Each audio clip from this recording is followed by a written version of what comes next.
Genève, vue d'en haut, comporte beaucoup de toitures plates. Avec les urgences climat et biodiversité, associées au besoin d'assurer notre indépendance énergétique, ces toitures représentent un grand potentiel pour des panneaux solaires photovoltaïques et pour de la nature en ville. Mais comment trouver le meilleur équilibre entre panneaux solaires et végétation? Pour le savoir, nous voici sur l'espace expérimental de toiture végétalisée du centre de Lullier. 25 échantillons de toit couvrant un total de 1250 mètres carrés. C'est là que se déroule le projet Planète.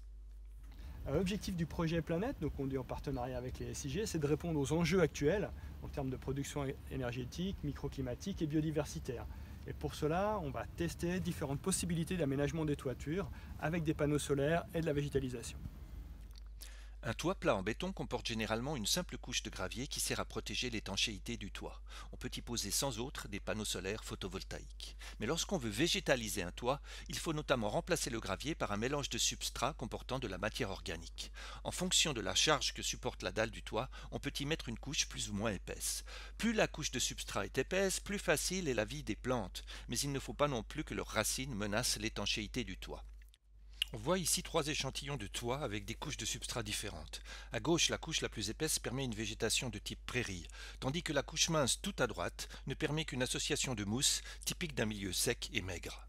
Sur une toiture végétalisée, la densité et la disposition des panneaux solaires peut influencer fortement la diversité des espèces de plantes et leur développement.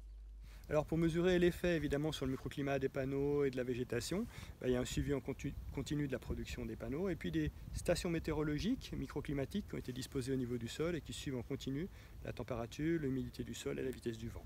Donc on a ici une combinaison où les panneaux solaires sont disposés de manière relativement serrée et en dôme, ce qui permet d'optimiser la production énergétique. Donc nous avons une autre organisation ici où les panneaux sont disposés dans une seule direction, au sud, et relativement espacés les uns les autres de l'ordre de 50 cm. Lorsque les panneaux sont disposés de manière relativement dense, il y a davantage de production électrique, mais ça permet quand même néanmoins à toute une biodiversité de s'exprimer, et notamment des espèces de lisières, comme ce calamande, qui sont régulièrement présentes dans la région à proximité des haies et des forêts.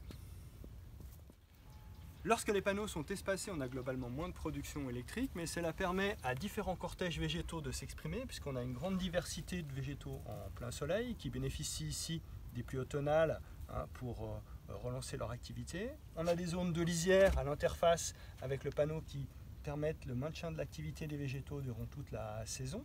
On voit certaines fleurs ici. Et puis on a des zones d'ombre qui sont précieuses en période estivale. L'été dernier a été particulièrement chaud et sec pour la biodiversité des toits. En offrant leur ombre, les panneaux solaires ont permis à certaines espèces de mieux survivre à la canicule. Mais les panneaux solaires souffrent eux aussi de la chaleur. Ils produisent moins d'électricité lorsqu'ils surchauffent au soleil. En rafraîchissant le climat du toit, la végétation devrait atténuer les pics de température. Mais de combien de degrés au juste? On le saura dans quelques mois, le temps que soient analysées toutes les données de ce projet.